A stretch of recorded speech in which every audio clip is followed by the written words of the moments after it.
Why was everyone ignoring her at the briefing table? That question used to circle in her head like shrapnel she couldn't dig out. It came back again that night, 2 miles from the Coronado base gate, in a bar that smelled like stale beer and ocean salt. She didn't look like someone anyone should notice. That was her advantage. But tonight, she wasn't invisible. Not yet. Chief Warrant Officer Kale Donovan leaned against the corner of the bar, watching the light spill from a row of flickering neon signs. She'd been here maybe 10 minutes, long enough to feel the shift in the room when the Navy SEALs walked in. The kind of men who carried presence like a weapon. Loud, confident, moving with the certainty of people who'd seen what others couldn't even imagine. They looked through her like she was furniture. A shadow in jeans and a gray tee, her dark hair tied back without thought or style. No makeup, no posture to invite attention. Just quiet focus, the kind that came from years of keeping others alive through calm calculation. But to them, she was just another face in the background. A woman who'd probably never left the wire. A logistics type. Dead weight. She'd heard it before. She'd been called worse. What those men didn't know, what they couldn't possibly know, was that the woman they dismissed had once kept 16 men breathing in the middle of a helmed kill zone with nothing but a radio, a map, and her heartbeat steady against the chaos. But this wasn't Afghanistan. This was California, a Friday night, a bar full of noise and testosterone and ghosts of war that followed everyone here in different forms. Kale didn't come to drink. She came because her old friend, Lieutenant Roar Mendel from logistics school, had texted her earlier that day. Come out, meet the team, good people. She almost said no, almost. But solitude wears heavy after too many months behind operation screens, so she came, telling herself it would just be one beer. The jukebox in the corner was playing something old and lazy, Springsteen maybe, or Mellencamp, while conversations layered over one another. Laughter, the clinking of bottles, and the sound of boots on old wood floors as the SEALs entered, filling the space with that distinct kind of pressure that made everyone else shrink a little. Roar waved her over. She gave him a half-smile, her usual mix of warmth and reserve. It had been a long week, endless paperwork, a broken supply chain issue no one wanted to fix. She solved it anyway. She always did. Chief Donovan, Roar said proudly as she approached, introducing her to the table of 6. Ran convoys in Helmand, one of the best I've worked with.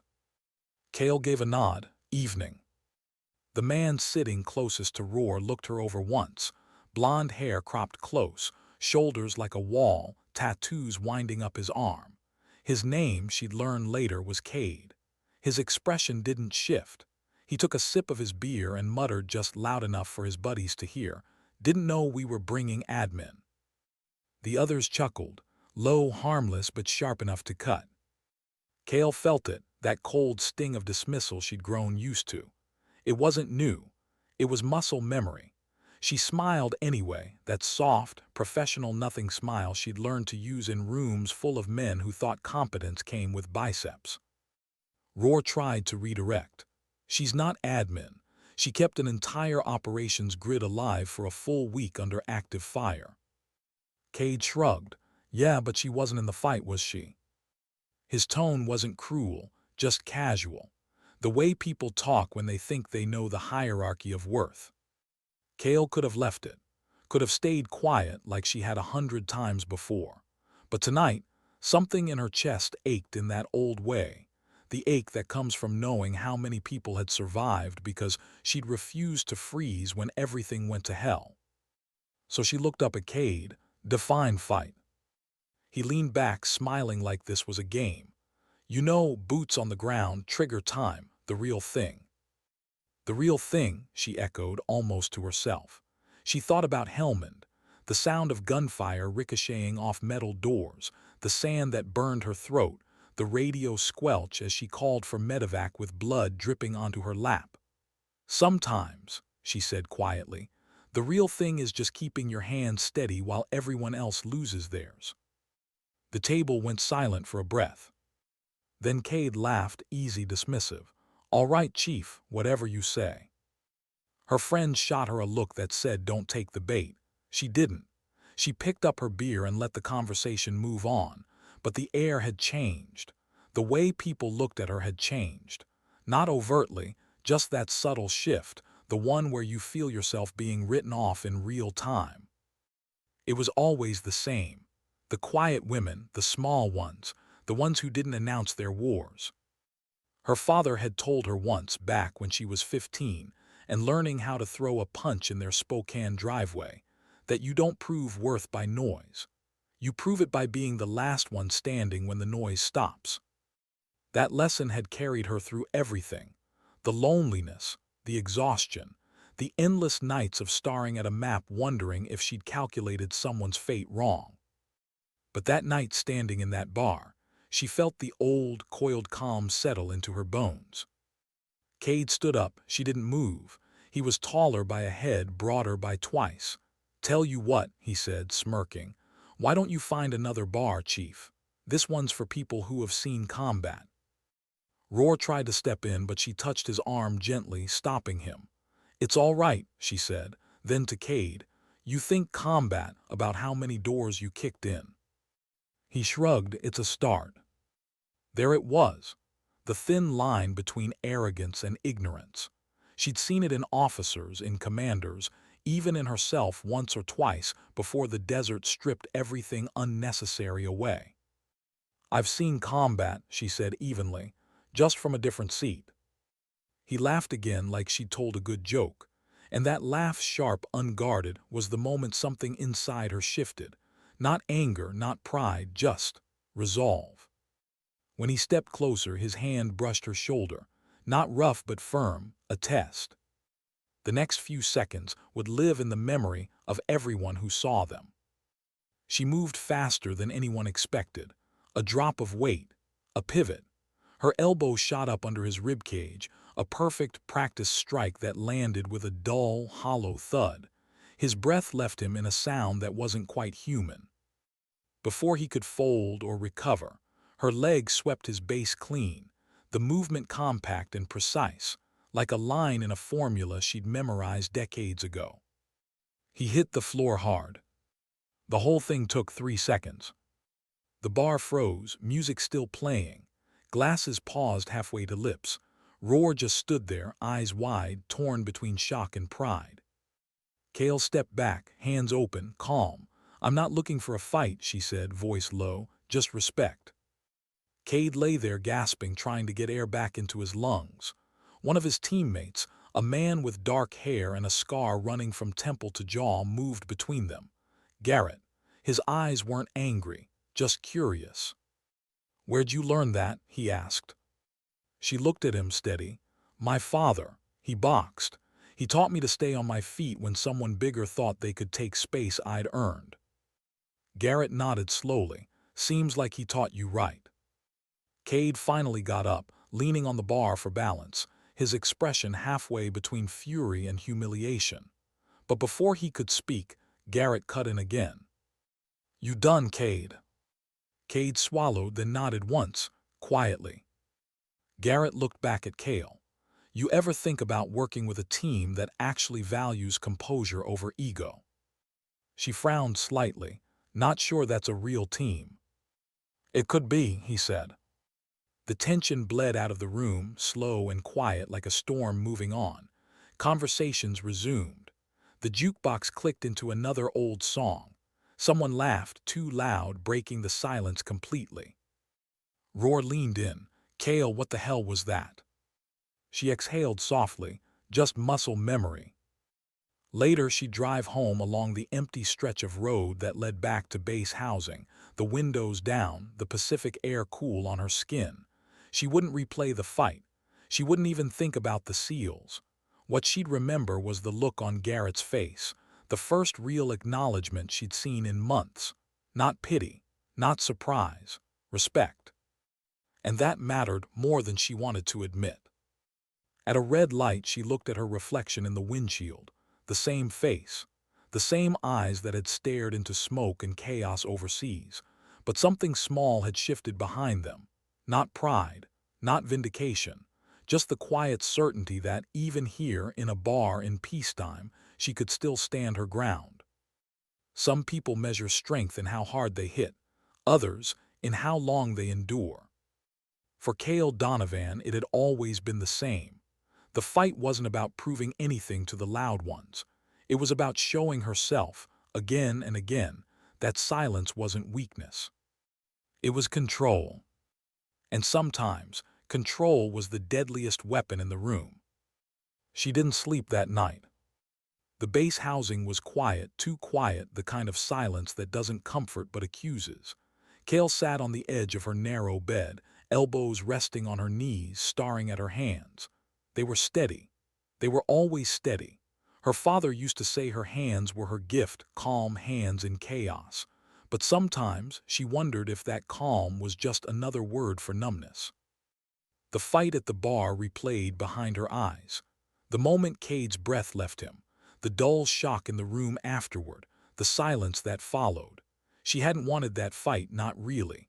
But something inside her had needed it, a line drawn, even if no one else understood. Her phone buzzed once on the nightstand. A new message. "Garrett, you awake?" Kale, yeah. "Garrett, didn't figure you sleep much. You handled yourself well tonight. Cade's fine, just bruised pride." Kale, "Not my intention." "Garrett, doesn't matter. You showed something most people forget: composure under pressure. You ever think about working closer with our team, not a frontline billet? Liaison, logistics, whatever you want to call it." She read it twice. The cursor blinked, waiting for her reply. She didn't answer. Not yet. Instead, she stared at the wall until the first light crept through the blinds. The kind of light that makes everything look harsher than it is. She showered, pulled on her uniform, tied her hair back, and drove to base like it was any other day. That was her way. Routine, consistency, control. But as the hours went on, the silence between her and Garrett's message pressed harder against her thoughts. By noon, she'd made her decision not to decide, not yet. It was 2 weeks before she saw him again. The bar incident had faded into rumor among certain circles, though no one spoke of it directly. SEALs didn't gossip, but the military had a way of making stories travel faster than truth. She was in her office when he walked in, no warning, no formal introduction. Just Garrett, in civilian clothes, leaning against her doorway like he belonged there. "Chief Donovan," he said with a faint grin, "didn't think you'd still be ignoring me." Kale looked up from her monitor. "Wasn't ignoring you, Commander, just thinking." "Thinking, good," he said, "but I've got something better." He stepped inside, closing the door behind him. "We've got a resupply problem on a low-visibility op in the Gulf. I've got people waiting on a chain that keeps breaking down halfway through customs. You've got a reputation for solving impossible logistics. Interested in consulting?" Kale hesitated. "Consulting or bailing you out quietly so your command doesn't notice?" Garrett smiled. "Both." She studied him for a moment. He wasn't like Cade, no swagger, no need to dominate the space. He carried authority the way a seasoned pilot carries altitude, not flaunted, just there. "What's the catch?" she asked. "No catch. You show us how to fix it, maybe we keep the door open for future work. You get credit. My people stop starving for ammo and batteries." She leaned back in her chair. "Send the files." "Already did," he said. "Encrypted folder, check your inbox." Of course he had. He turned to leave but paused at the door. "By the way," he added, "Cade been training twice as hard since that night." Kale looked up. "To fight better." "To understand control," Garrett said. Then he was gone. That night she sat at her kitchen table, laptop open, reading through a tangle of manifests, shipping logs, and coded transmission delays. Half the issue wasn't incompetence, it was fear. Fear of getting flagged for mistakes. Fear of owning the risk. She recognized the pattern instantly. She'd seen it in Helmand when the convoy routes overlapped with enemy supply trails, and no one wanted to be the one to admit it. Her fingers hovered over the keyboard as she whispered to herself, "Different war, same ghosts." She spent 6 hours breaking down the chain, rewriting schedules, rerouting shipments through 2 alternate vendors, and setting up a backup manifest that would survive inspection even if someone upstairs decided to meddle. At 200, she sent Garrett the final file with a single line. "Tell your people to trust the timeline. It'll hold." She didn't expect an immediate reply, but 30 minutes later her phone buzzed.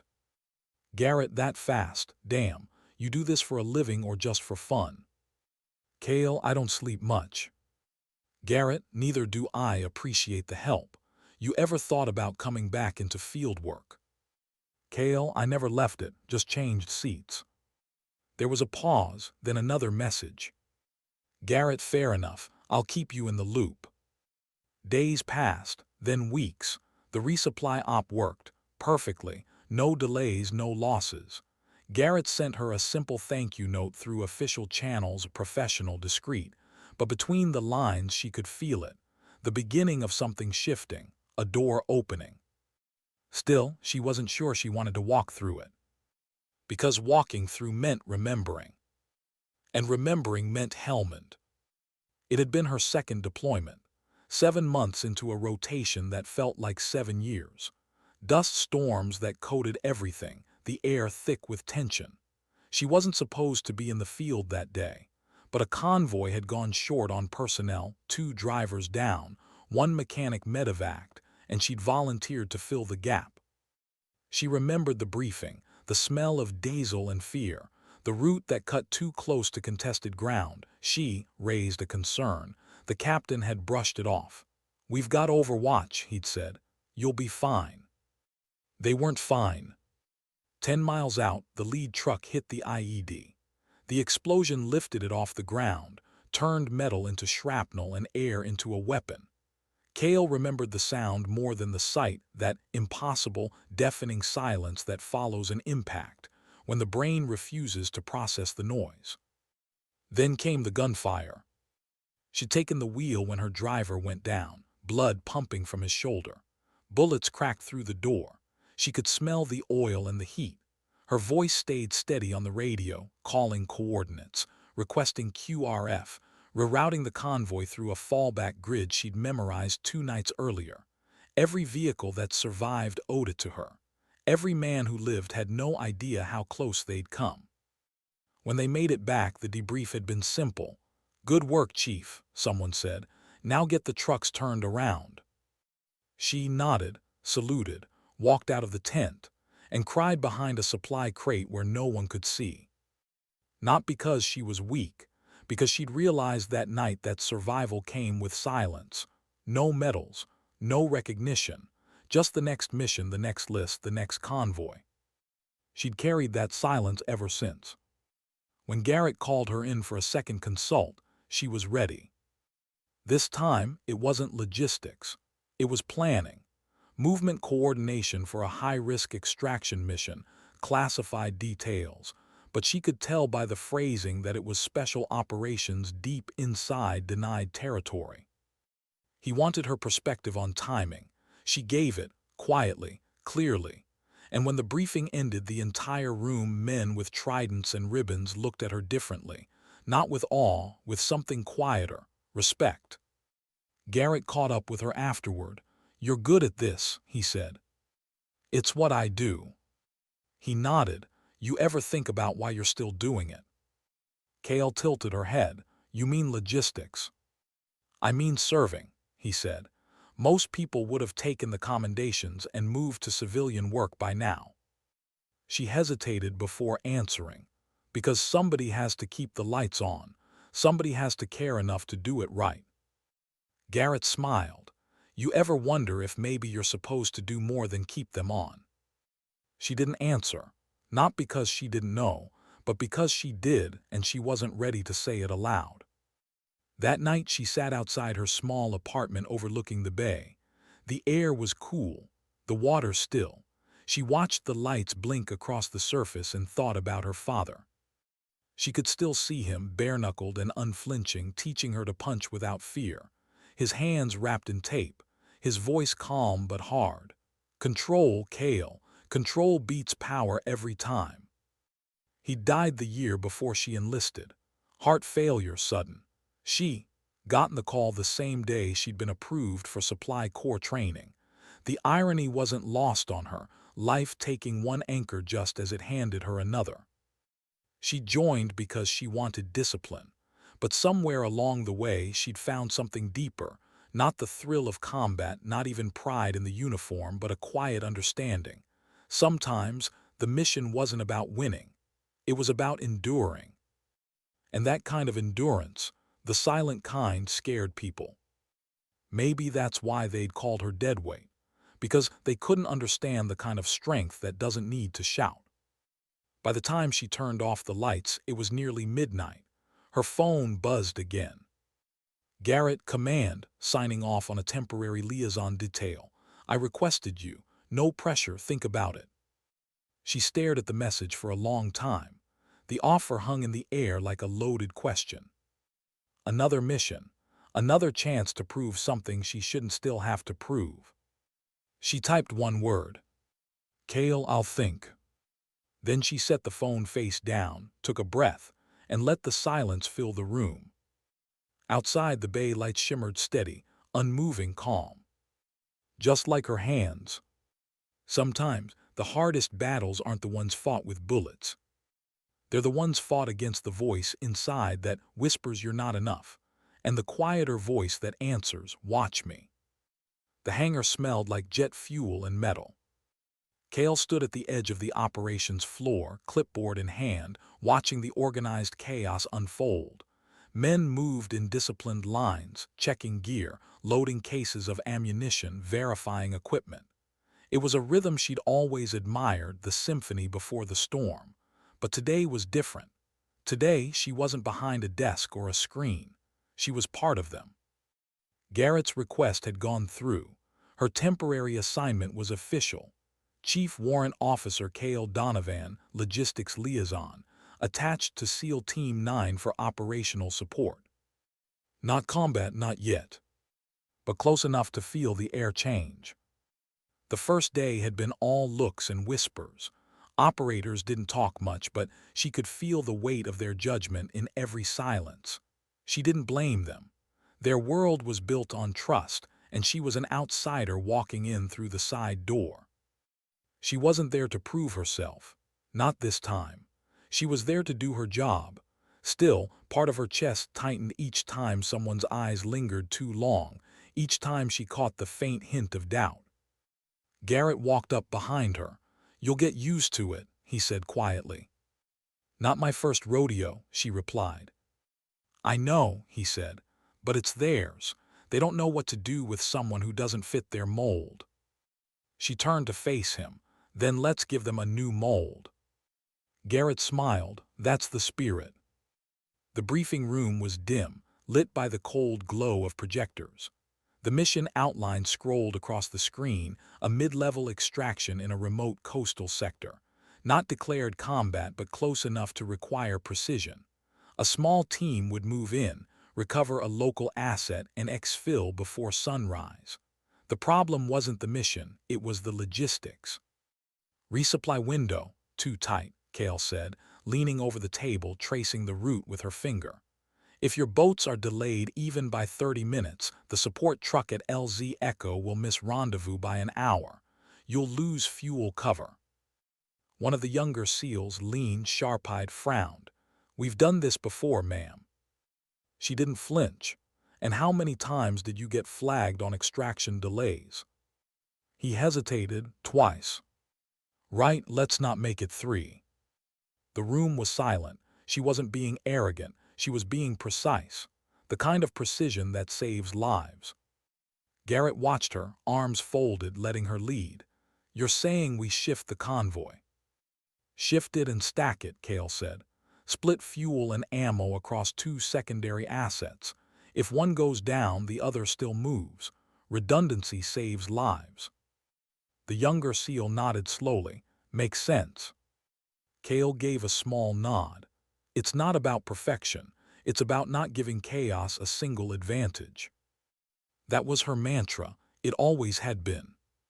That night while the team prepped, she stayed in the hangar checking manifests herself. Not because she didn't trust the crew, but because she couldn't help it. Every crate, every code mattered. Every detail had a story. Garrett approached, quiet as ever. "You should get some rest," he said. She smiled faintly. "You don't strike me as the kind of guy who rests either." "Touché." He leaned against the wall beside her, watching her hands as she worked. "You ever think about what drives you this hard?" "Control," she said simply. "Out there, it's the one thing I can't have, so I keep control where I can."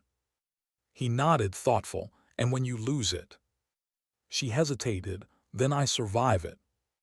He said nothing more, just stood there a moment longer, then turned and walked away, the sound of his boots fading into the hum of the hangar.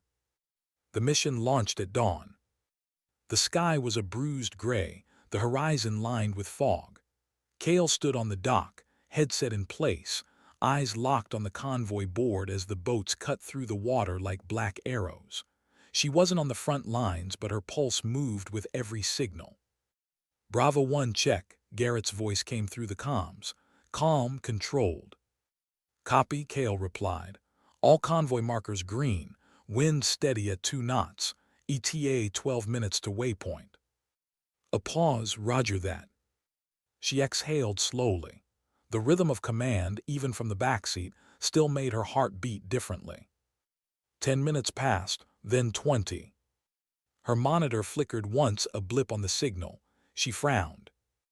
"Bravo 1 confirmed telemetry," she said. "Static." "Bravo 1, this is command liaison. Confirm location." Nothing. Then faintly, Garrett's voice, distorted but there. "Minor interference. Repeat, we're still on course. Possible signal block from shoreline." "Copy," Kale said, but her stomach tightened. She switched to secondary tracking, rerouting the feed through a backup satellite. It was a small decision, one she wasn't technically authorized to make, but she did it anyway. The new feed came alive, and her blood ran cold. A secondary vessel, hidden on radar, moving fast toward their extraction point. She keyed the mic. "Garrett, alter course. You've got an unmarked contact 2 clicks east of your current vector. Possible hostile intercept." "How sure are you?" His voice was calm, but she could hear the edge of tension. "Sure enough to bet your life on it," she said. "Then that's good enough." Seconds later, the blip on her screen shifted, the SEAL boats veering sharply off their route, cutting through the surf in formation. The unknown contact accelerated, and then disappeared from radar. Kale leaned forward, breath shallow. "Bravo 1 status." "Contact avoided. Moving to secondary exfil," Garrett said. "Good catch, Chief." Her heart slowed. She didn't smile. She didn't need to. That was her job, to see the things no one else saw until it was too late. When the team returned hours later, the hangar was still and echoing. They moved like shadows, exhausted, salt-streaked, silent. Kale was waiting, clipboard tucked under her arm. Garrett walked up first, removing his headset. His eyes were tired but steady. "You saved us a fight out there." "I saved you a delay," she corrected. He smirked. "Semantics." Behind him, Cade walked past, the same man from the bar, his expression unreadable. He didn't speak, just paused long enough to meet her eyes. A simple nod, small but real. It was the first acknowledgement, the first fracture in the wall. Later that evening, she was back in her office, reviewing the mission logs when Garrett came in. He dropped a folder on her desk. "Command impressed," he said. "They want to extend your assignment." Kale didn't look up. Impressed, or just relieved they don't have to rewrite the after-action report? "Both," he said. Then after a pause, "You're good at this. You know that, right?" "I know how to survive," she said softly. "That's not the same." Garrett leaned on the edge of the desk. "Maybe not, but in our world that's better." She didn't respond. He studied her for a moment longer, then said, "You ever talk about Helmand?" She froze just for a second. "Who told you?" No one, you can tell by how you move, the way you listen to the silence. Kale's throat tightened. There's nothing to talk about. He nodded slowly. All right, but if you ever change your mind. I won't, she said. Garrett gave a small smile. Then I'll keep guessing. He left her there, the hum of the fluorescent lights filling the silence he'd left behind. Hours later, she closed the mission logs and leaned back, rubbing her eyes. The adrenaline had faded. The fatigue crept in, but beneath it was something else, something she hadn't felt in years. Purpose. Not pride, not recognition, just the quiet knowledge that she mattered, that what she did, the invisible work, the coordination, the control, saved lives. It was enough. Or it should have been. But deep down, she knew something else was coming, something that would test her in ways the bar, the convoy, and the silence never had. 3 days later, the briefing came down from command. High risk, classified, no room for error. Garrett's team would deploy within 72 hours. Kale would serve as embedded logistics, on-site coordination from a forward base. It wasn't combat, but it was close enough to feel the edge. As she read the mission outline, her pulse slowed. She didn't fear danger, she feared mistakes. And this operation had the kind of complexity that punished even the smallest one. She signed the orders quietly, then packed her gear. That night she walked along the pier, the Pacific stretching endlessly black beneath the stars. The sound of waves breaking against the rocks was rhythmic, the same rhythm as her heartbeat. She thought of her father again. The fight isn't about winning, Kale. It's about what you're willing to stand for when you're tired of fighting. She whispered into the wind, then I'll keep standing. Her reflection shimmered in the water, faint, but unbroken. When the transport plane lifted off the runway 3 days later, Kale didn't look back at the lights of Coronado fading beneath her. She wasn't running from anything. She was heading towards something, though she didn't yet know what.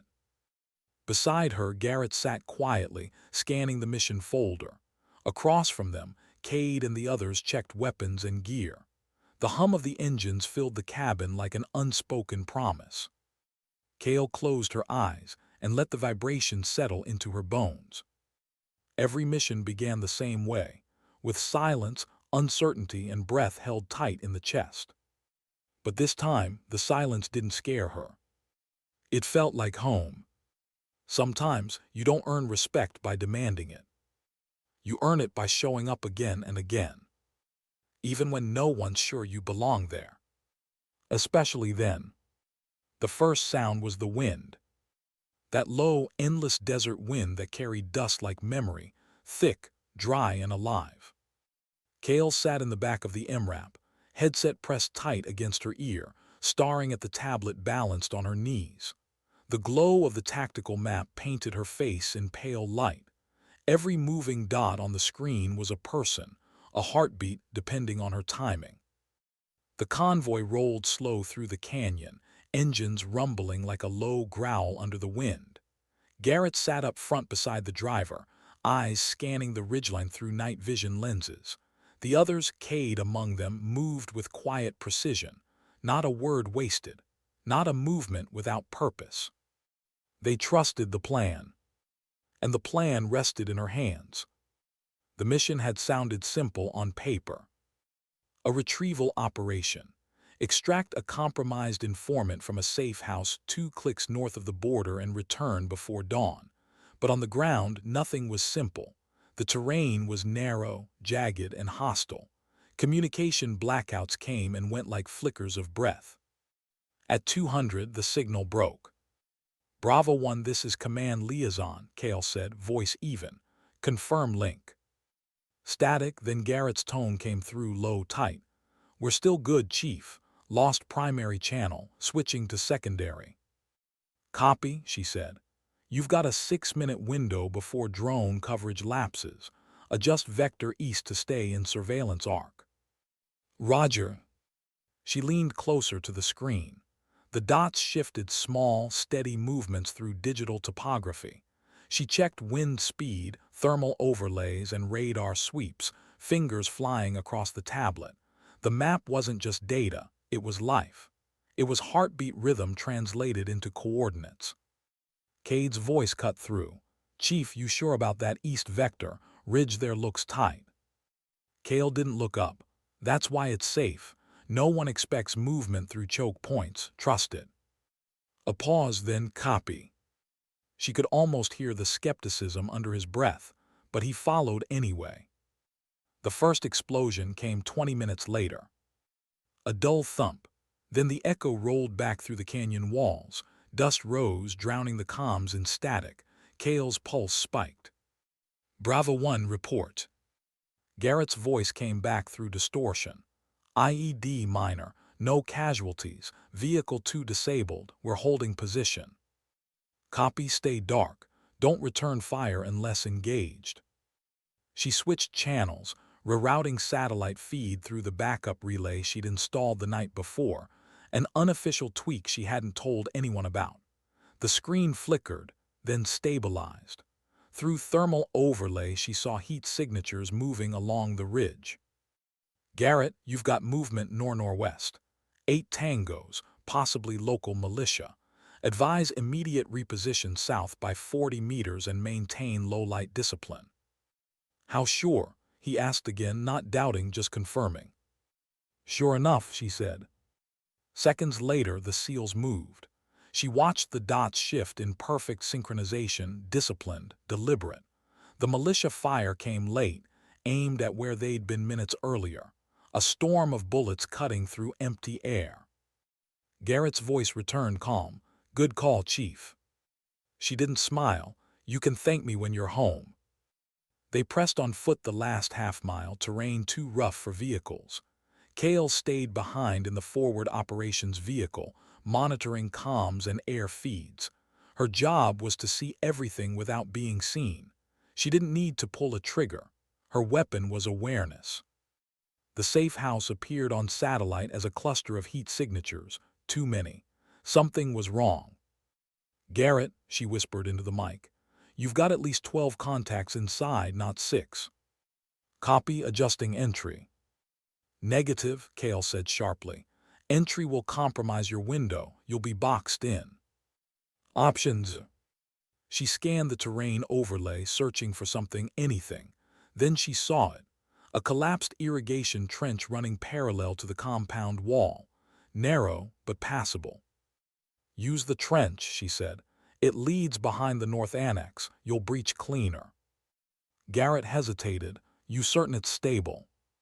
"No," she said honestly, "but it's better than dying in the open." A beat, then "Copy, moving." She watched the team vanish off the screen, swallowed by the terrain. Minutes stretched like hours. The comms filled with soft breaths, muffled movements. Then the first breach tone cracked through, the sound of doors giving way, controlled chaos erupting in precise rhythm. "Target secured," Garrett said at last. "Exfil in progress." Kale exhaled slowly. She didn't even realize she'd been holding her breath. "Copy, vehicles standing by. I've rerouted Drone 6 to provide overhead cover." "Good work, Chief." She allowed herself the smallest smile. "You make it back alive, and maybe I'll accept that." Static, then nothing. The signal vanished. "Bravo 1, repeat," she said quickly. "Do you copy?" Silence. Her hands hovered over the console. Her mind cataloged every possible failure point, comms jam, terrain interference, EMP pulse. But her gut told her something else. She rerouted again, breaking through encrypted bands, cycling frequency after frequency until the feed flickered back.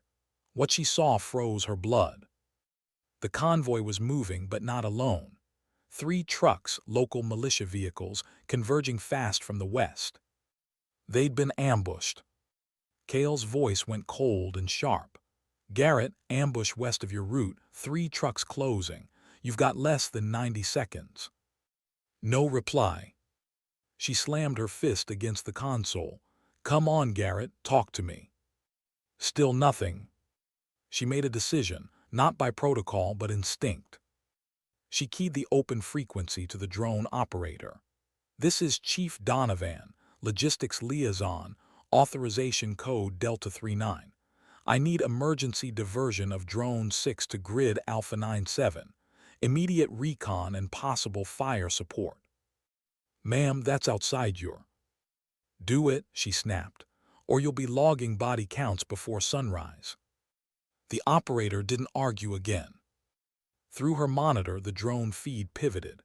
The image swung over the canyon, night vision green painting chaos below, flashes of gunfire, moving silhouettes, dust clouds. Her pulse hammered. "Come on," she whispered. "Come on, you stubborn bastards." Then she saw them, small figures darting through smoke, moving toward the extraction ridge. Garrett's unit, still alive. She keyed the mic again. "Garrett, east flank open, move now." Finally, his voice cut through the static. "Copy, moving." Seconds later, the drone feed lit up, fire blooming across the desert floor as the militia trucks erupted in flames. Controlled, clean, precise. Kale slumped back in her seat, breathing hard. By the time they returned to the forward base, dawn was breaking over the ridgeline. The sky bled pink and gold, the color of exhaustion and survival. The SEALs moved like ghosts, gear dusted, eyes hollow but alive. Garrett walked straight to Kale. He didn't say a word at first. He just looked at her, really looked, as if trying to measure the cost of what she'd done. Then he handed her his headset. "I don't know how you saw it, but you saved us." "I didn't see it," she said quietly. "I listened for it." He frowned. "Listened." She gestured to her ear. "When you've lived through enough silence, you start hearing patterns in it." Garrett smiled faintly. "Whatever it is, keep doing it." Behind him, Cade approached, helmet still under his arm. He stopped a few feet away, eyes meeting hers. There was no smirk this time, no challenge, just respect. "Chief," he said, "I owe you one." "You don't owe me anything," she said. He shook his head. "Yeah, I do. You saved my team, that counts." She didn't argue. She'd learned long ago not to reject gratitude when it came from sincerity. Later, when the reports were filed and the hangar quiet again, Kale found herself alone outside the base perimeter, watching the sunrise burn away the dust. Her hands trembled for the first time in years. She looked down at them, the same hands her father had once wrapped in cloth and told her, "Steady wins the fight." For the first time, she understood what he'd really meant. It wasn't about the fight at all. It was about endurance, the ability to keep moving when everything else fell apart. Garrett joined her silently, a coffee mug in his hand. He stood beside her for a long while before speaking. "Command, calling it a clean op," he said, "but we both know it wasn't luck." She nodded. "Luck doesn't exist in logistics." He chuckled. "You ever think about taking a commission, officer track, operational command?" She smiled faintly. "I think I like being the invisible one, less paperwork." He studied her face, the tired calm in her eyes. Invisible maybe, but not forgettable. She turned toward him. "You say that now." "I'll keep saying it," he said and walked away. That night, Kale sat alone in the operations tent, lights dim, reading through her own after-action notes. Every line felt heavy, not with guilt, not even pride, just the reality of consequence. She wrote one sentence at the bottom before signing her name. "Composure is a form of courage no medal will ever recognize." Then she closed the file and let the silence settle around her. Outside, the desert was still awake, the wind carrying whispers through the sand. Somewhere beyond the horizon, another mission waited. Another test. Another fight that wasn't about power or rank, but about who could hold steady when the world tilted. She didn't know what would come next. She only knew she'd be there, calm hands, clear mind, unshaken heart. Because sometimes dignity doesn't shout. It just acts. And the world notices. They called it a success. Command always did. The official report was clean, no casualties, No equipment lost, objectives met. The kind of operation that would get summarized in 2 sentences at a briefing before the next one was ordered. But inside the hangar, the air told another story. The silence, the exhaustion, the thousand-yard stares of men who'd seen too much and said too little. Kale sat alone at a metal table, her hands clasped around a cold cup of coffee. The debrief was over. The team had dispersed. Garrett was still with the XO, arguing politely, quietly about her authorization of the drone strike. Technically, she'd broken protocol. Practically, she'd saved their lives. And in the Navy, those two things rarely balanced out cleanly. She leaned back, listening to the faint hum of the base generators, her thoughts packing like restless soldiers. It wasn't the first time she'd been questioned for making the right choice the wrong way. She just hadn't expected it to happen again, not after everything she'd already proved. The door opened softly. Garrett stepped inside, still in uniform, the smell of dust and jet fuel clinging to him. His expression was unreadable, too calm. That was never a good sign. "They're reviewing it," he said simply. Kale didn't ask who. Command reviews were like gravity, constant, invisible, and unavoidable. Of course they are. "They want your full comms log." "Already submitted," she said. He nodded once. "They'll call it initiative or insubordination. Depends on who writes the summary." "Depends on who needs to save face," Kale replied. Garrett gave a small, tired smile. "You really don't sugarcoat anything, do you?" "Not my department." He sat down across from her, his voice dropping low. "You saved us, Kale. You don't have to defend that." "I know," she said softly, "but that's not how this game works." An hour later, the call came through. She was ordered to report to command at 900 for review. It wasn't disciplinary, not yet, but everyone knew how easily those lines blurred. That night she couldn't sleep. Again. She walked the base perimeter in silence, boots crunching over gravel, the air heavy with distant thunder. A storm was rolling in from the east, one of those violent desert storms that turn the sky into electricity. Lightning flashed across the horizon. For a moment, the world lit up in white, and in that brief second of clarity, she saw herself reflected in the storm, small, determined, impossible to ignore. Morning came early. The review board wasn't a courtroom, but it felt like one. A narrow room, fluorescent lights too bright, walls lined with faces she didn't recognize. She stood at attention while a senior officer read from a folder thick with reports. "Chief Warrant Officer Donovan," the colonel began, "your unauthorized rerouting of Drone 6 resulted in an engagement outside the approved zone." "Yes, sir." "You were aware of the rules of engagement." "Yes, sir." "And you acted anyway." Kale met his gaze evenly. "Yes, sir." The colonel paused, studying her. "Why?" She took a slow breath. "Because waiting for approval would have gotten 6 men killed." A murmur moved across the panel. One of the captains leaned forward. "You understand that your actions could have caused diplomatic consequences." "I understand that my actions prevented human ones." The colonel's jaw tightened. "That's not your call to make, Chief." "With respect, sir," Kale said quietly, "it was my call. I was the only one there." Silence heavy, uncomfortable. Garrett sat behind her, silent, observing as a witness. She didn't turn to look at him, but she felt his presence, steady, unspoken support. The colonel closed the file. "The board will deliberate." That was it. No drama, no shouting, just the quiet machinery of bureaucracy grinding forward. They made her wait 6 hours. 6 hours in an empty corridor with nothing but a water cooler and a plastic chair. She didn't fidget, didn't pace, just sat still, composed the same way she'd waited out ambushes in Helmand, the same way she'd waited for medevac calls that never came. Waiting was its own kind of war. When the door finally opened, Garrett stepped out first. His expression gave nothing away. "They've made a decision." She nodded and he exhaled slowly. No disciplinary action, official commendation for initiative under duress, but he hesitated. They're transferring you. Her stomach dropped. Where? Back stateside, Command Coordination Division, D.C. Desk work, she said flatly.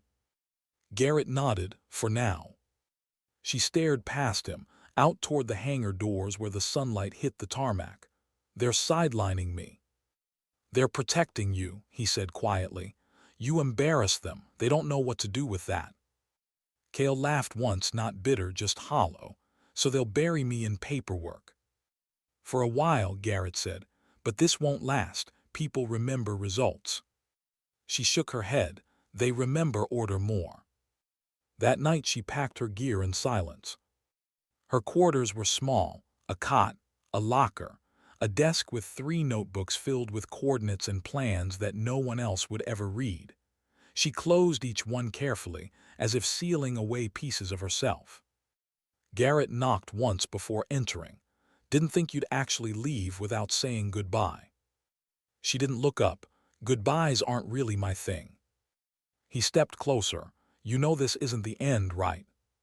Feels like it. It's not, he said. You're the calm in chaos, Kale.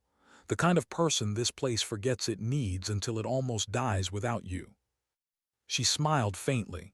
You always this poetic, Commander. Only when I mean it. She met his eyes then, tired, steady eyes that had seen too much and still believed in something good. Take care of them, she said. I will. And Cade, she asked softly. Garrett chuckled. He asked for more close combat training. Guess you made an impression. Kale's smile lingered for a heartbeat. Guess so. He looked at her one last time. If you ever want to come back, the door's open. Doors don't open for people like me, she said. Then we'll kick them open, he replied and walked out. 2 weeks later, she was back in D.C. Different air, different kind of silence, the kind that hums through sterile hallways and glass offices. She wore the same uniform, but it felt heavier now, like it remembered something she wasn't allowed to say aloud. Her new post was a coordination cell, screens, reports, numbers. She sat behind a desk that never moved, managing missions she'd never see. Her name wasn't on the field boards anymore, just her initials at the bottom of spreadsheets.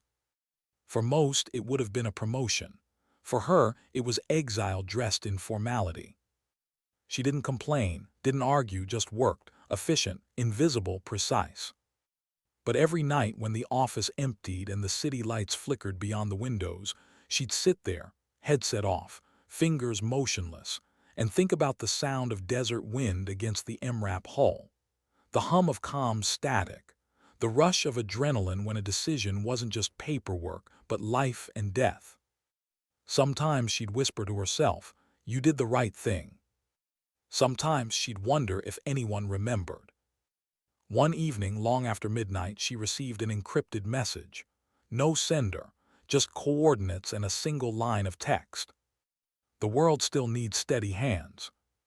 She stared at the screen for a long moment, then smiled, the first real smile in weeks. She didn't know if it was Garrett or Cade or someone else entirely. It didn't matter. The message wasn't about orders. It was about faith. She closed the laptop gently and stood, the hum of the building fading behind her. She walked outside into the cool night air. Washington smelled different, cleaner, colder, but the sky was the same. The same stars, the same quiet promise above every soldier who'd ever stood beneath them wondering if they still mattered. Kale tilted her head back and whispered, "Still here, Dad." The wind stirred her hair, soft as breath. Weeks turned to months. The rhythm of DC life swallowed most people whole, but not her.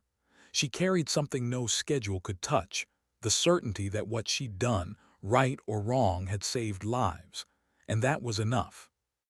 Until one morning, a knock came at her office door. She looked up and there was Cade.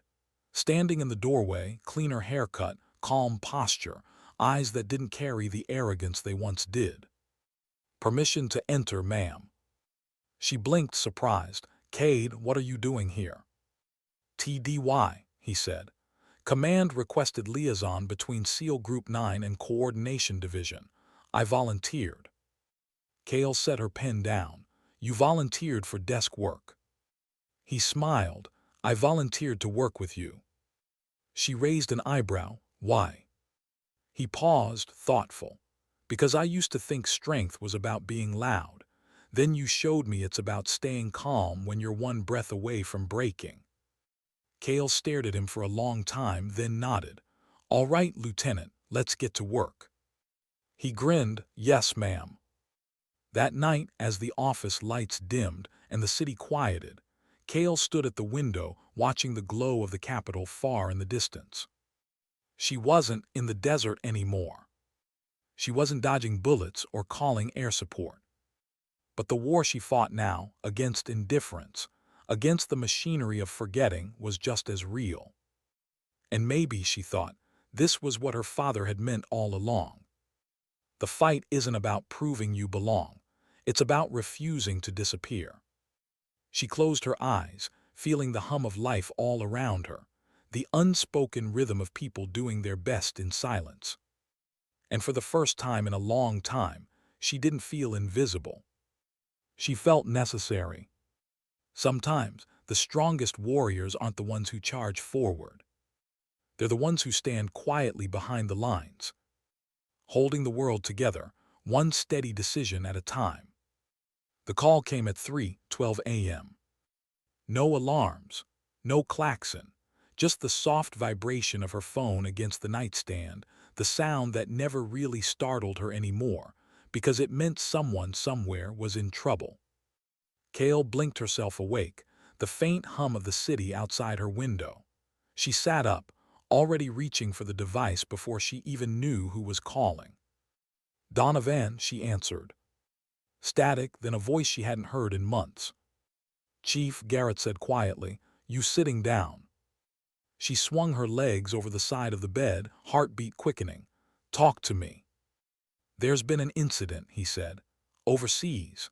Remote forward post near the border, communications blackout. They were running supply ops, one of yours. One of hers, that phrase landed like a stone. What happened? We don't know, he said, but command's pulling together a coordination team. They want you on it.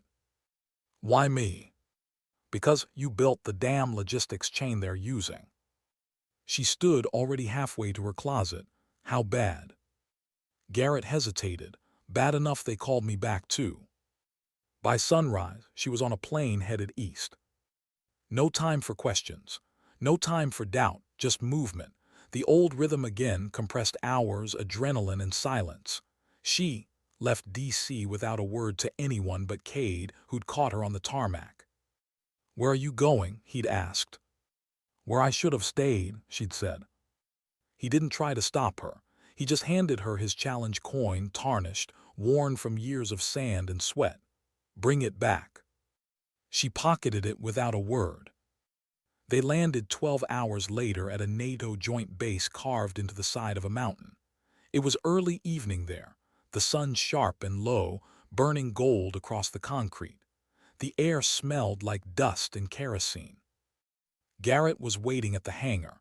He looked leaner, more tired than she remembered. His eyes said more than his words ever could. You look exactly the same, he said. Sleep overrated, she replied. He cracked a small smile. I heard you've been teaching officers how not to screw up inventory.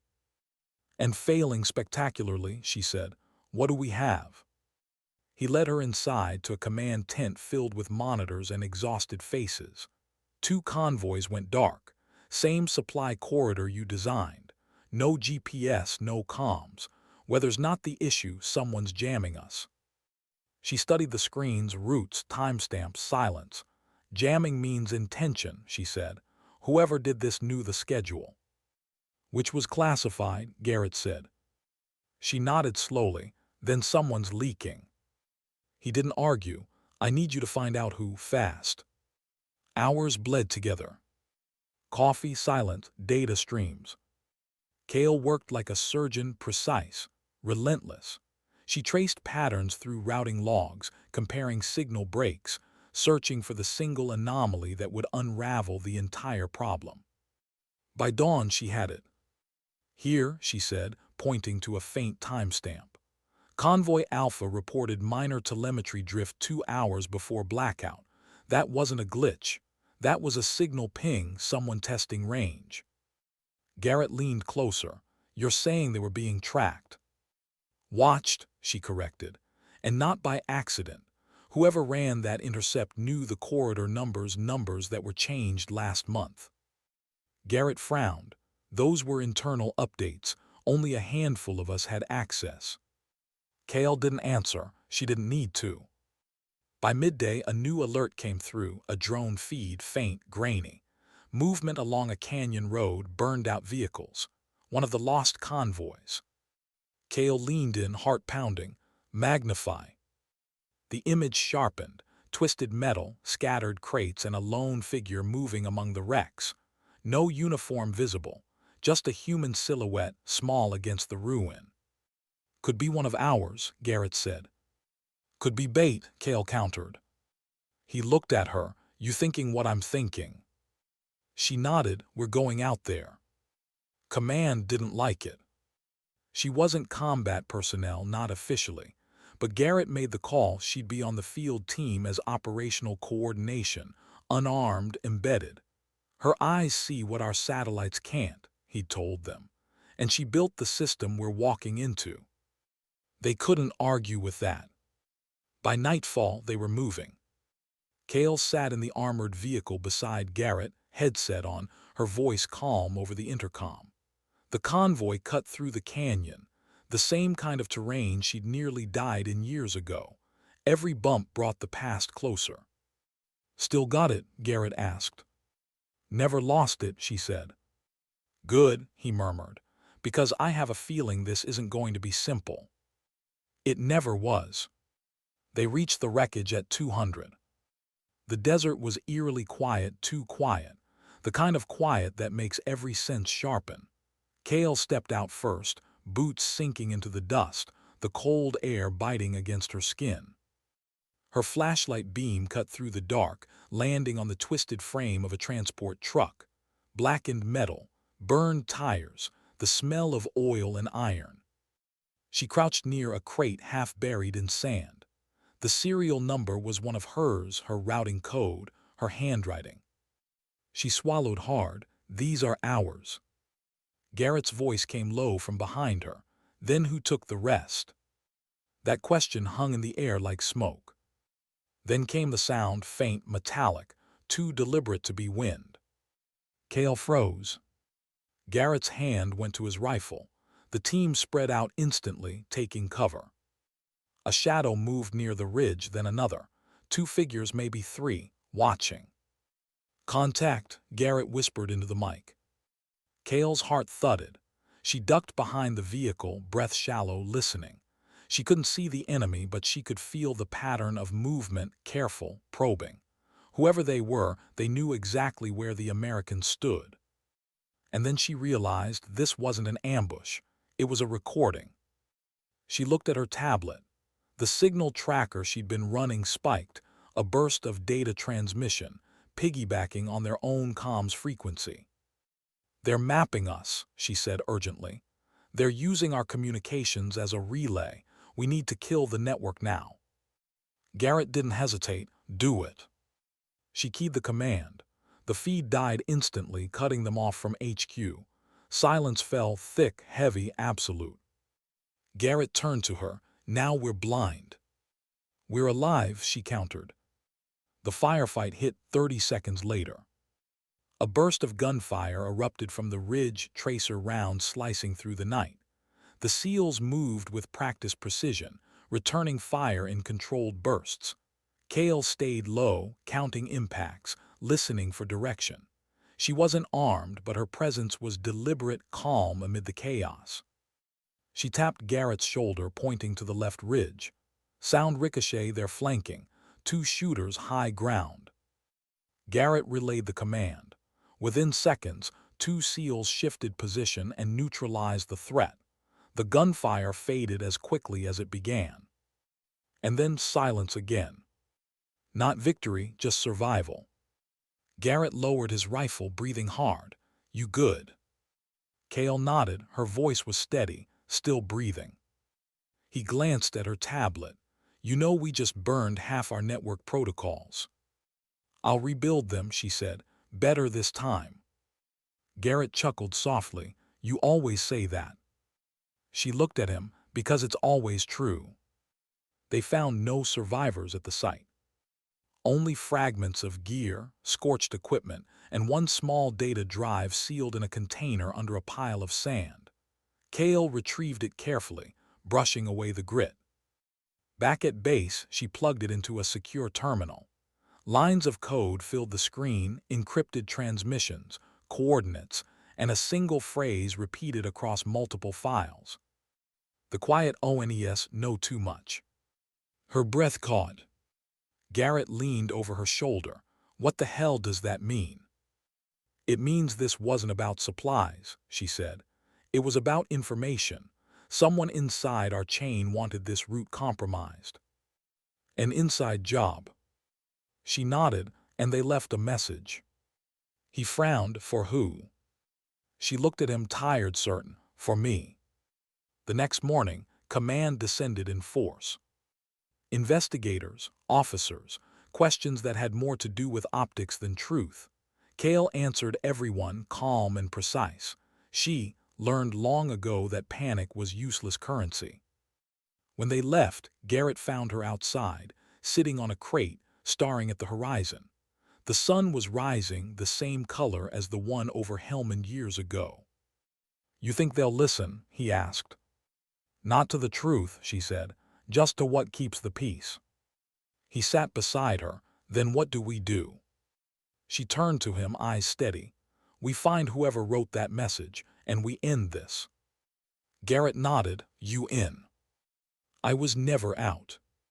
That night, Kale sat alone in the communications tent, the hum of servers filling the silence.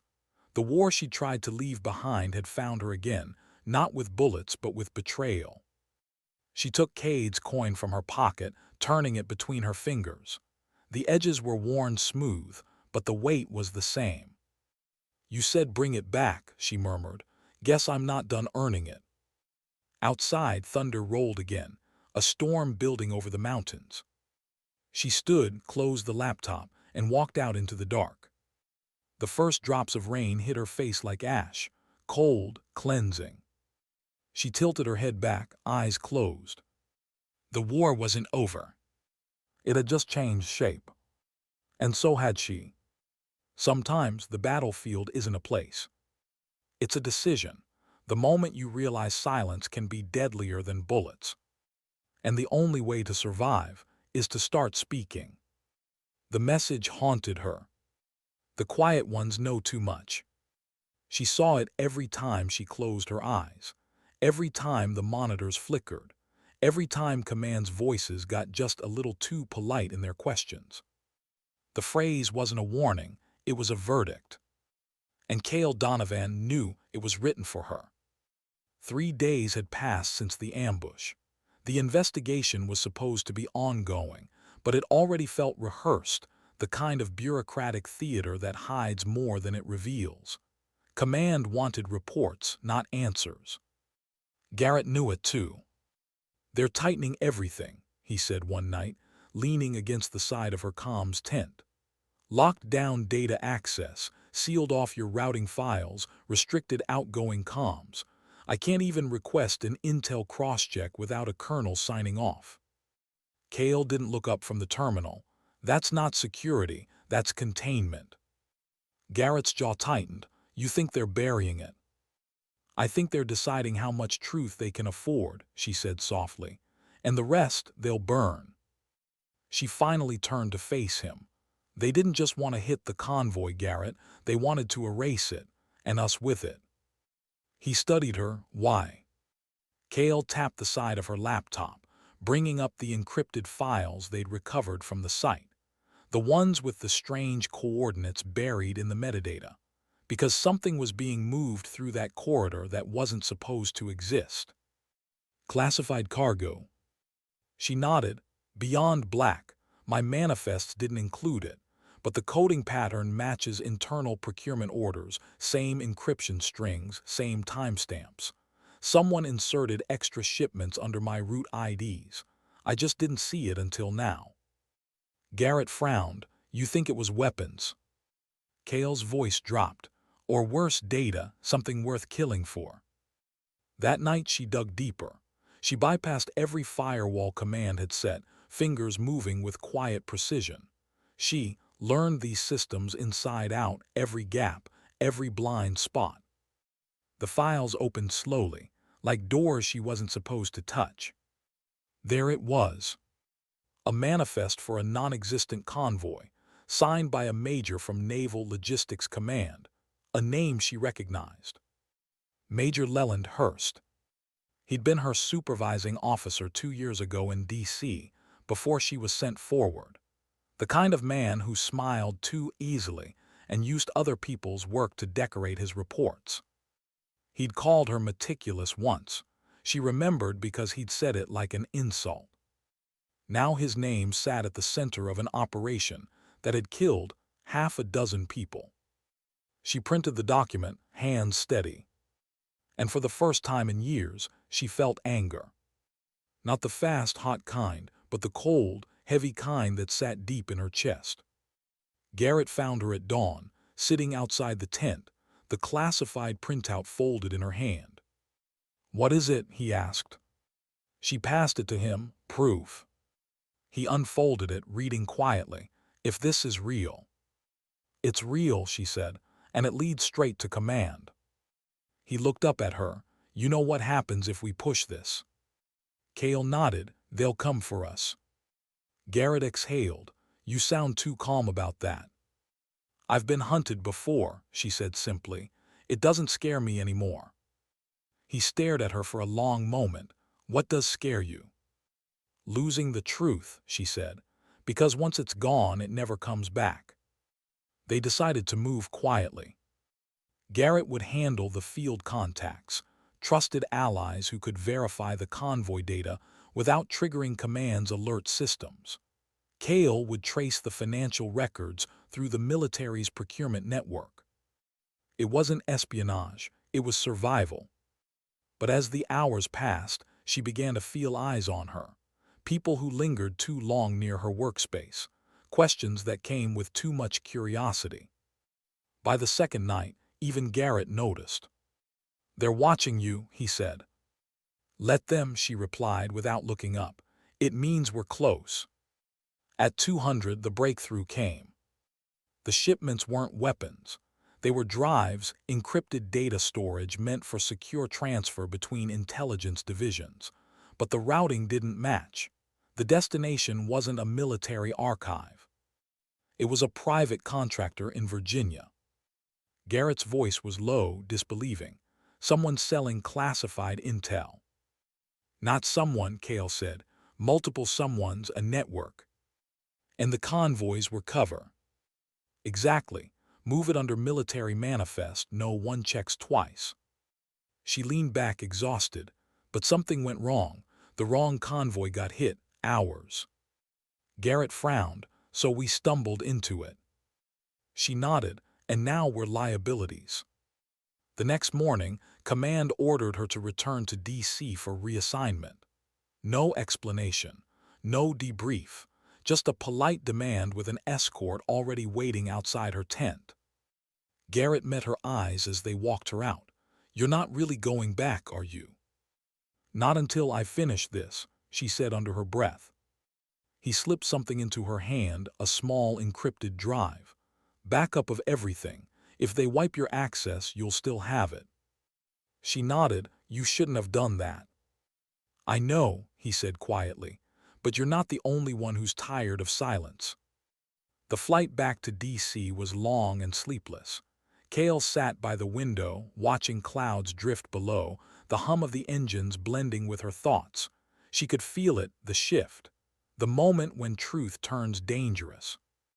She landed at Andrews and was met not by an officer but by 2 men in suits. Civilian, clean, practiced smiles. Chief Donovan once said, "We'll take you from here." "Where?" "Headquarters," he said. "Command wants to thank you personally." She almost laughed. "I'll bet they do." They brought her not to the Pentagon, but to a small facility outside Arlington, a place she'd never heard of but immediately recognized for what it was. The kind of place where problems disappeared quietly. Inside, the walls were sterile, soundproof. The questions came fast. Who else knew? What did you access? Why did you alter communications during the canyon incident? Kale answered calmly, precisely. She didn't lie, but she didn't give them everything either. She knew interrogation by omission was still survival. Finally, one of them leaned forward. "Chief, you've built a career on composure, but we need to be clear, if you pursue this line of inquiry, your career ends here."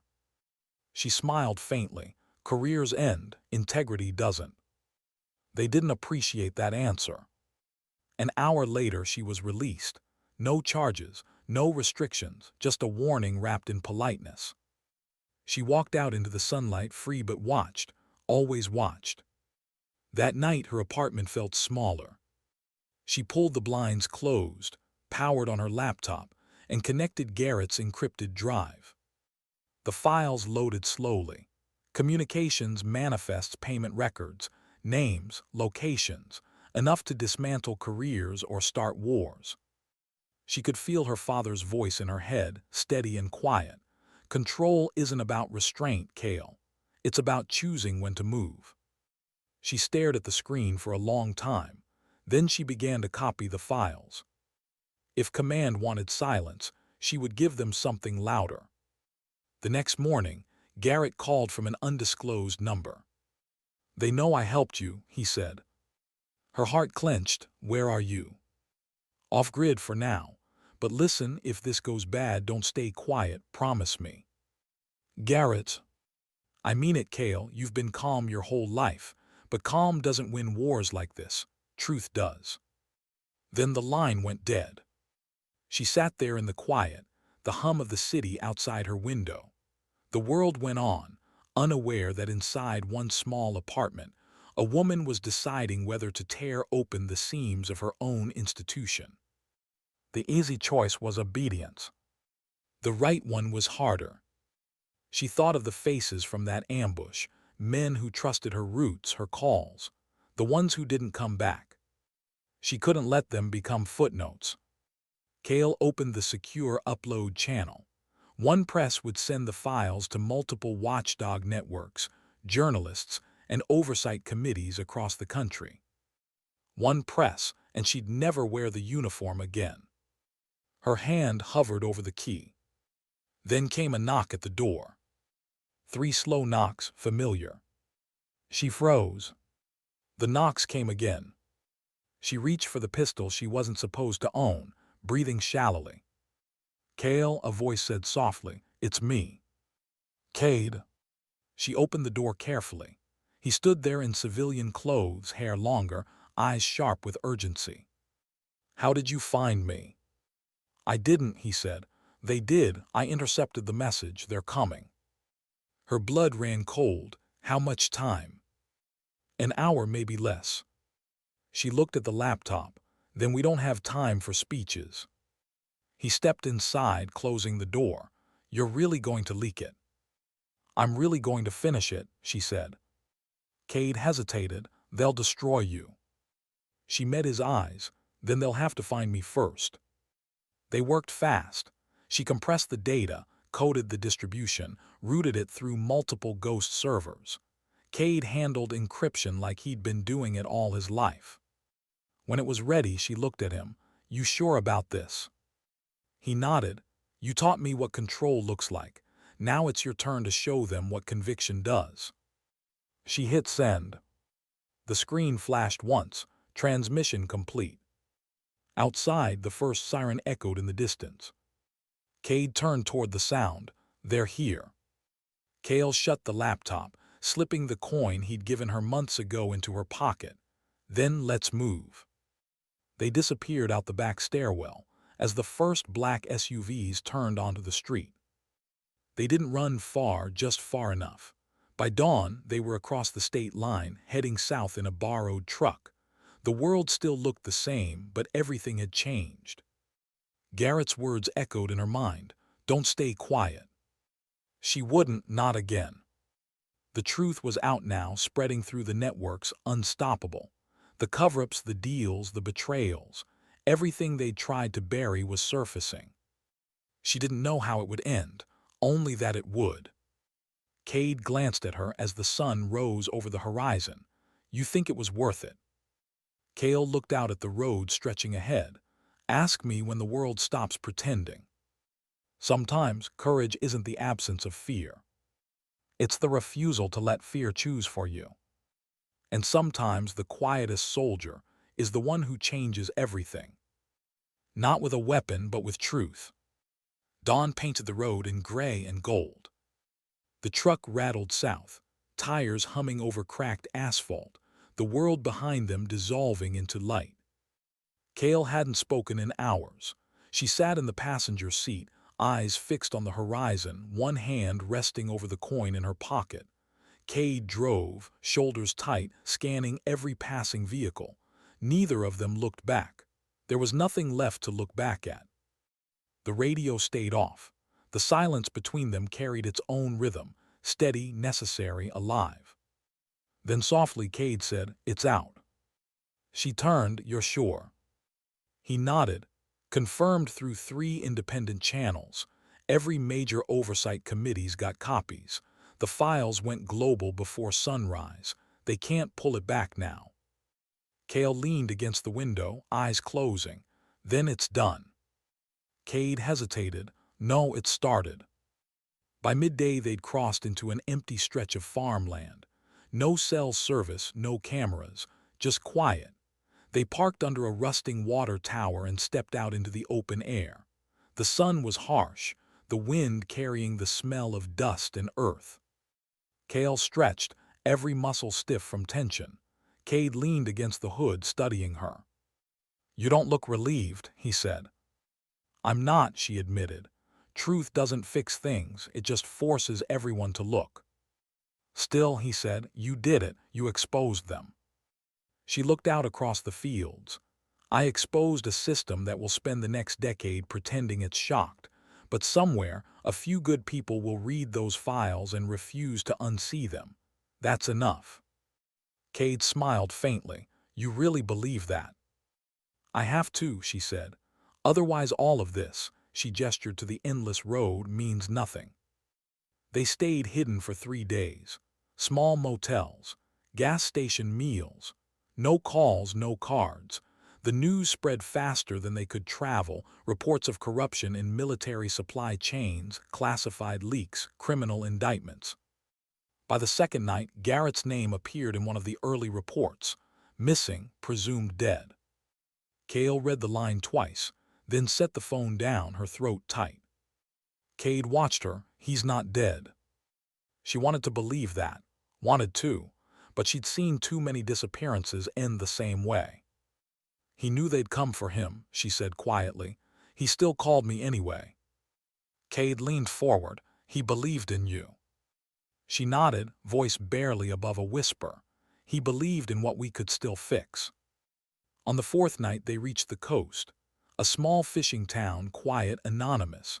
They rented a cabin above the harbor, salt in the air, gulls crying, waves breaking against the rocks below. For the first time in weeks she slept. When she woke the world felt different, not safe, just slower. Cade was already outside, sitting on the porch railing, coffee steaming in the chill air. A radio played faintly beside him. News anchors debated motives, morality, national security. None of them said her name.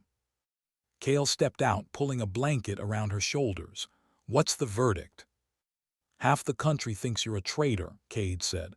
"The other half thinks you're a hero." She smiled softly. "So progress." He looked at her. "What do you think you are?" She considered it for a moment. "Neither. I think I'm tired." Later that afternoon she walked down to the pier. Fishermen worked in silence, pulling nets, checking lines. Ordinary people doing ordinary things. She envied them the simplicity, the lack of ghosts. She sat at the edge of the dock, boots dangling above the water, watching sunlight scatter across the waves. Somewhere deep in her chest, the constant hum of readiness, the soldier's instinct, finally began to quiet. Footsteps approached behind her. "You always this still when the world's burning?" Cade asked. She smiled without turning. "Stillness isn't surrender." He sat beside her. "You think they'll come for us?"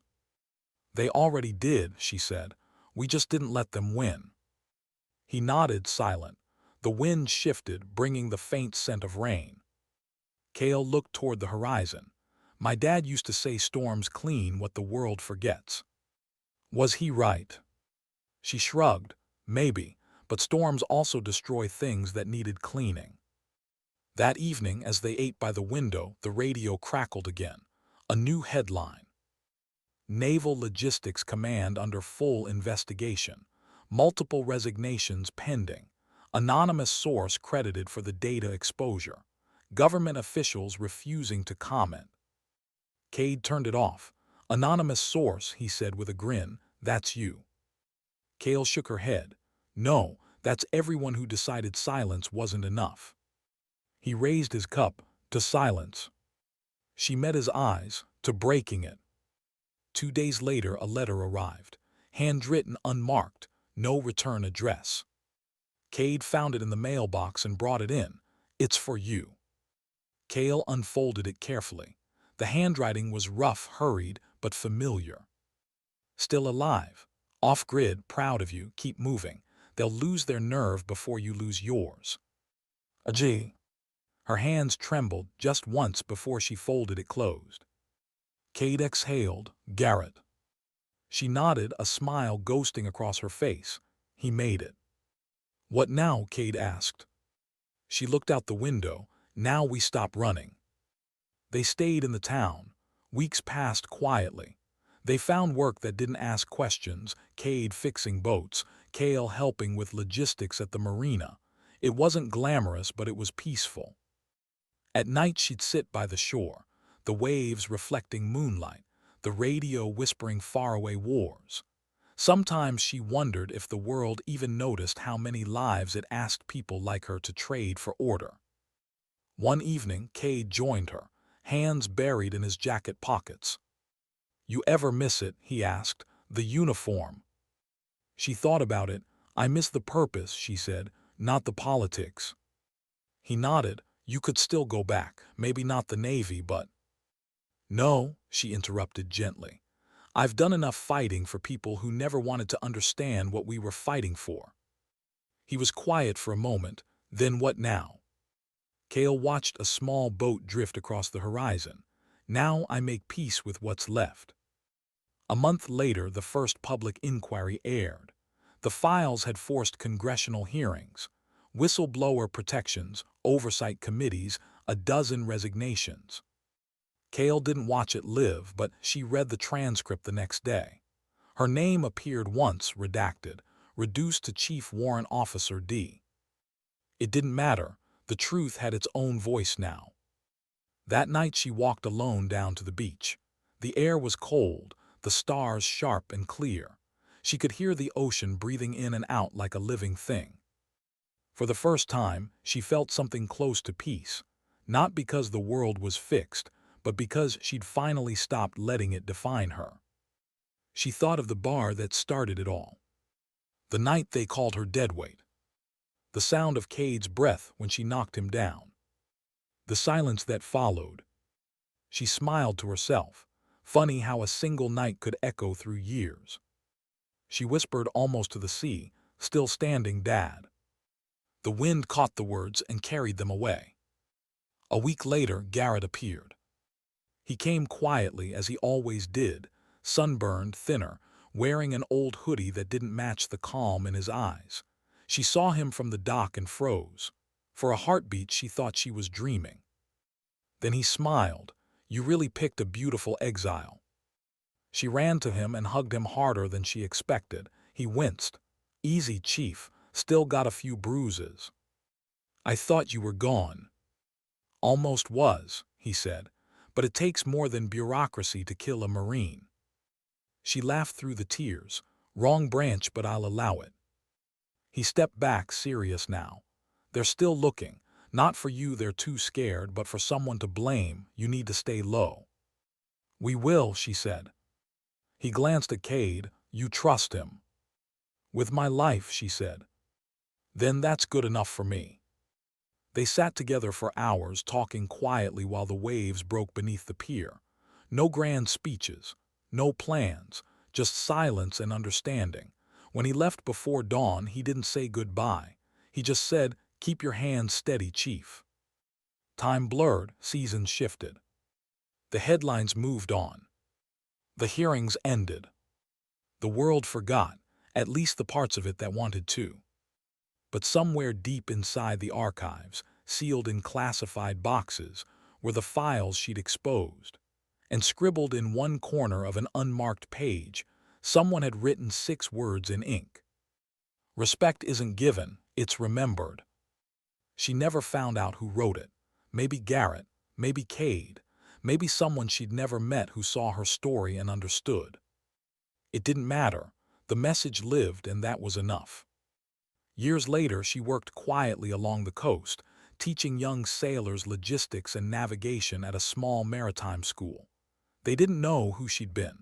They just called her Instructor Donovan. Sometimes, when a student complained about busywork or questioned the point of precision, she'd smile and say, because the smallest detail can save lives. And she'd mean it. One evening after class, a cadet lingered behind. Ma'am, he asked, how do you stay so calm all the time? Kale thought of gunfire, storms, interrogations, and silence. Then she smiled gently. Because calm isn't what you feel, she said. It's what you choose. That night she walked home along the beach. The tide was low, the air cool. The horizon glowed with the last streaks of sunset. She stopped where the water met the sand and let the waves wash over her boots. The ocean whispered against the shore, same as it always had. Somewhere behind her, the world still fought its endless wars. But here, now, she had nothing left to prove. Only something left to remember. Her father's voice came back one last time, soft, certain, alive. The fight's never about being the loudest, Kale. It's about standing when the noise stops. She closed her eyes. The wind lifted her hair. And she smiled. Because she was still standing. Sometimes dignity doesn't speak. It doesn't beg or explain or shout to be seen. It simply acts. And the world eventually listens.